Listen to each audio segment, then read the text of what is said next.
వెళ్ళే పరిస్థితి లేదు. దిగి ప్రైవేటు వాహనంలో వెళ్ళవలసినటువంటి పరిస్థితి ఏర్పడింది. అక్కడ దాకా ఎందుకబ్బా? ఇవాళ కోర్టులు ఏమన్నారు? మీ న్యాయవాదే, ప్రభుత్వం తరపున న్యాయవాదే, ఏమండి ఆ కారు బాగోలేదు మాట నిజమేను, స్పేర్ పార్ట్స్కి ఆర్డర్ ఇచ్చాము, అవి వచ్చేదాకా కొత్త కారు పంపిస్తాం అన్నారు. ఏంది నారా లోకేష్ గారు మీరు మాట్లాడే మాటలు, మీరు చేసే ట్వీట్లు, ఏం మాట్లాడారు మీరు? ఏం అంటున్నారు మీరు? ఇది బుల్లెట్ ప్రూఫ్ కార్లు అంట. ఎందుకండి ఇంత పచ్చి అసత్యాలను ప్రచారం చేసేటటువంటి ప్రయత్నం మీరు చేయటం చాలా దురదృష్టకరమని మనవి చేస్తున్నా. అలాగే ల్యాండ్ క్రూయిజులు అన్నారు. 10 మంది సాయుధ గార్డులతో భద్రత. అయ్యా 10 మంది సాయుధ గార్డులతో భద్రత జగన్మోహన్ రెడ్డి గారు ఎమ్మట ఉండేది ఇద్దరు, 10 మంది కాదు. మీరు కేటాయిస్తే కేటాయించుండవచ్చు, వాళ్ళందరూ గార్డులు చుట్టుపక్కల ఉంటారు, ఇంటి చుట్టూరా. ఆయన వెంట ఎక్కడికన్నా వెళితే 2 మాత్రమే సెక్యూరిటీ ఆఫీసర్స్ ఉంటారు. మీరు ఏర్పాటు చేసినటువంటి విధానం అది. ఈ విషయాన్ని మీరు గమనించాలని మనం. మీకైతే మాత్రం చాలా భద్రత కావాలి, జగన్మోహన్ రెడ్డి గారికి అయితే మాత్రం భద్రత అవసరం లేదు అనేటువంటి పద్ధతుల్లో మీరు వ్యవహరిస్తున్నారు. నేను ఒకటి మనవి చేస్తా. చంద్రబాబు నాయుడు గారు 2003లో అనుకుంటాను, 2003లో చంద్రబాబు నాయుడు గారికి మరి తిరుపతిలో అలిపిరి దగ్గర ఒక బ్లాస్ట్ జరిగింది. ఉగ్రవాదులు బ్లాస్ట్ చేసే ప్రయత్నం చేశారు. ఆయన సేవ్ అయ్యాడు. అదే చాలాసార్లు చెప్తుంటాడు. That is a different matter. ఆ తర్వాత ఆయన ప్రభుత్వంలో ఉన్నారు. అప్పుడు ప్రభుత్వం మీద నమ్మకం లేకో మరి ఏమిటో నాకు తెలియదు కానీ కేంద్ర ప్రభుత్వానికి వెళ్ళి సెక్యూరిటీని తెచ్చుకున్నారు ఆయన. ఆ సెక్యూరిటీ ఇప్పటికీ కొనసాగుతూ ఉంది. చంద్రబాబు నాయుడు గారు తెచ్చుకున్నటువంటి సెక్యూరిటీ ఇప్పటికీ కొనసాగుతూ ఉన్నా ఎవరు దాన్ని అభ్యంతరం పెట్టలేదే. ఆ తర్వాత చంద్రబాబు నాయుడు గారు 2003 తర్వాత 2004లో ఓటమి పాలయ్యారు. ఓటమి పాలయ్యి పదవీచ్యుతుడయ్యాడు. రాజశేఖర రెడ్డి గారు ముఖ్యమంత్రి అయ్యారు. కేంద్రంలో మన యూపీఏ ప్రభుత్వం వచ్చింది, కాంగ్రెస్ ప్రభుత్వం. అయినా నోబడీ హాస్ క్వశ్చన్డ్ ఇట్.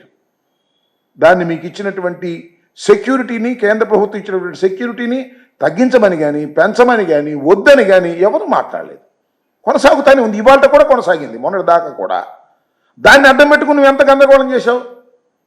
అంగలో వెళ్ళినప్పుడు వాళ్ళని అడ్డం పెట్టుకుని రెచ్చగొట్టి పోలీసుల మీదకి దాడులు చేయించినటువంటి సందర్భం. నువ్వు మాత్రం నీకు సెక్యూరిటీ పెట్టుకున్నావు, కేంద్ర ప్రభుత్వం ఇచ్చినటువంటి సెక్యూరిటీ.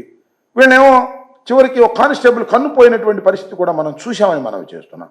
దాన్ని ఆ విధంగా మీరు ఉపయోగించుకున్నప్పటికీ కూడా ఏ రోజున కూడా మీ సెక్యూరిటీ గురించి, మీ భద్రత గురించి ఎక్కడా కూడా తగ్గించేటటువంటి ప్రయత్నం చేయకపోగా మీకు అలాంటి సౌకర్యాన్ని కల్పించినటువంటి పద్ధతి. మీరు అపోజిషన్ లీడర్గా ఉన్నప్పుడు కరగట్ట మీద ఎంతమంది సెక్యూరిటీని పెట్టారు, పోస్టులు పెట్టారు. ఇవాళ మీరు వచ్చేసి జగన్మోహన్ రెడ్డి గారికి సెక్యూరిటీ తొలగించేసి ఏదో చెయ్యాలనేటువంటి కుట్ర జరుగుతున్నది అనేటువంటి అనుమానాలు కలిగించేటటువంటి ప్రయత్నం మీరు చేస్తున్నారు కదా. మీరు కానీ మీ అబ్బాయి కానీ హోంమంత్రి గారు కానీ ఇష్టం వచ్చినట్టు మాట్లాడుతున్నారు. జగన్మోహన్ రెడ్డి గారి మీద ముఖ్యమంత్రి కాకముందు విశాఖపట్నం ఎయిర్పోర్ట్లో దాడి జరిగింది. సరే, దాన్ని మీరు వ్యంగ్యంగా అది కోడి కత్తి, ఆ కత్తి, ఈ కత్తి అనేటువంటి మాటలు మాట్లాడి పలచన చేసేటటువంటి ప్రయత్నం మీరు చేశారు. ఆ రోజున గాయమయ్యి ఆసుపత్రులకు వెళ్ళినటువంటి సందర్భం కూడా ఈరోజు గుర్తు చేస్తున్నాం. అంతేకాదు మొన్న ముఖ్యమంత్రిగా ఉన్నప్పుడు కూడా వారి మీద రాయి విసిరి ప్రయత్నం చేశారు.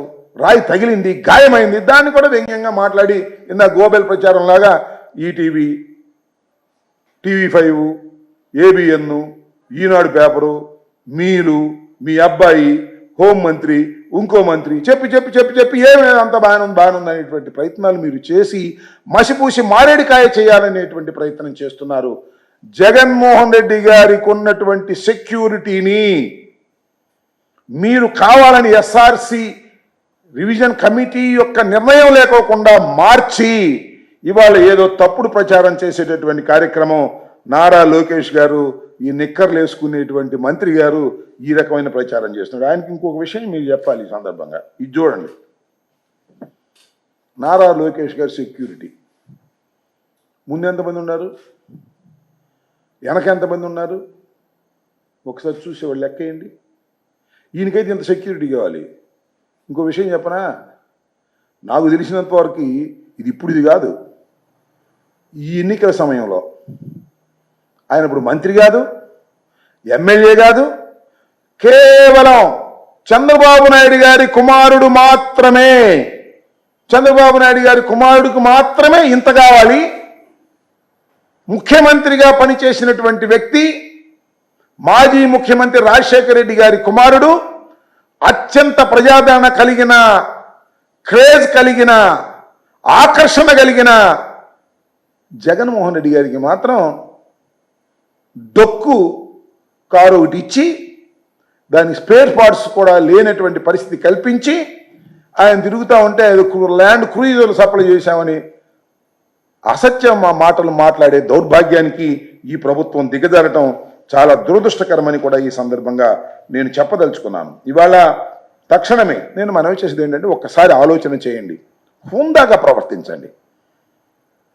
చంద్రబాబు నాయుడు గారు మాజీ ముఖ్యమంత్రి అయ్యారు, రాజశేఖర రెడ్డి గారు మాజీ ముఖ్యమంత్రి అయ్యారు, మీరు జగన్మోహన్ రెడ్డి గారు మాజీ ముఖ్యమంత్రి అయ్యారు. ఎవ్వరు ఏది శాశ్వతం కాదు, ఎప్పుడు ఏదైనా జరగవచ్చును. బళ్ళు ఓళ్ళు అవుతాయి, ఓడలు బళ్ళు అవుతాయి. చరిత్ర చూస్తే అర్థమవుతుంది.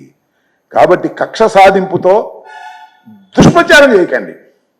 986 మంది జగన్మోహన్ రెడ్డి గారు పేడేసుకున్నాడు అనేటువంటి మాట మాట్లాడుతున్నారు. కేవలం 139 మంది మాత్రమే ఉంటే ఇలాంటి తప్పుడు ప్రచారాలు చేసి జగన్మోహన్ రెడ్డి గారిని పలుచన చేయాలనేటువంటి కార్యక్రమాలు మీరు ఉద్దేశపూర్వకంగా చేస్తున్నారు.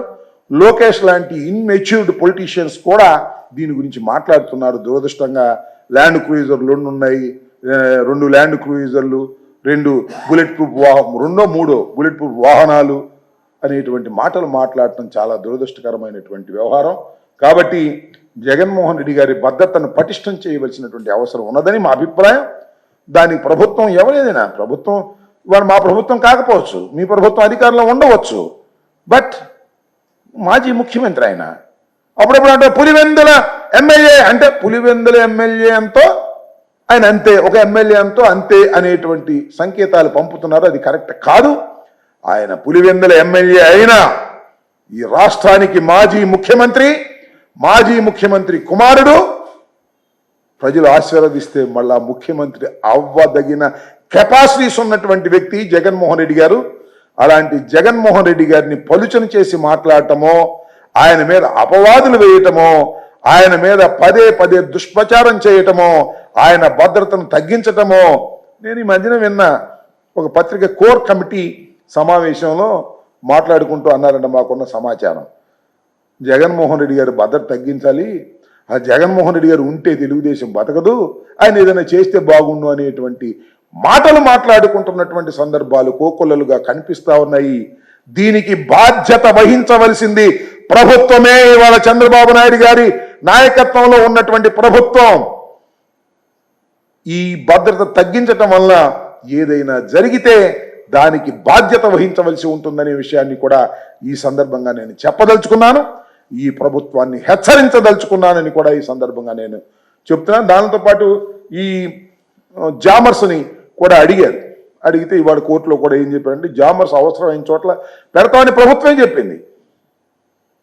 కాబట్టి కోర్టులో, న్యాయస్థానంలో ప్రభుత్వం చెప్పేటటువంటి విధానం వేరుగా ఉంటుంది, లోకేష్ గారి విధానం వేరుగా ఉంటుంది. అసలు లోకేష్ గారు ఎందుకు మాట్లాడుతున్నాడు? హోంమంత్రి మాట్లాడటం మానేసింది, లోకేష్ గారే మాట్లాడుతున్నాడు. బహుశా ఆయన లోకేష్ గారే హోమ్ అఫైర్స్ అన్ని చూస్తున్నట్టున్నారు. కేవలంగా పాపం అనిత గారిని అక్కడ పెట్టి అన్ని ఈయనే సంతకాలు చేస్తున్నాడు, ఈయనే అన్ని ఆర్డర్స్ ఇస్తున్నాడు అనేటువంటి మాట కూడా బయట ఉంటుంది. ఇది సరైనటువంటి విధానం కాదని ఈ సందర్భంగా నేను చెప్పదలుచుకున్నాను. చంద్రబాబు నాయుడు గారు లేదా లోకేష్ గారు, ఇవాళ నాకు చిత్రం ఏంటంటే, సరే చంద్రబాబు నాయుడు గారికి ఎంత సెక్యూరిటీ ఉందో అంత సెక్యూరిటీ ఉంది. చంద్రబాబు నాయుడు గారు ఓడిపోయిన తర్వాత కూడా హైదరాబాద్లో ఆయన ఒక స్ట్రీట్ ఉండదు, చూశారు కదా మీరు, ఇప్పుడు వెళ్ళి ఉంటారు. ఆ స్ట్రీట్లోకి ఇప్పటికీ ఎవరిని పోనీయరు. అప్పటి నుంచి ఇప్పటి వరకు ఆ స్ట్రీట్ అంతా బంద్, ఎవరు మాట్లాడలా. ఒక మాజీ ముఖ్యమంత్రి అని వదిలేశారు. మన రాష్ట్రం కాకపోయినా ఆయనకి ఆ సెక్యూరిటీ ఇచ్చారు.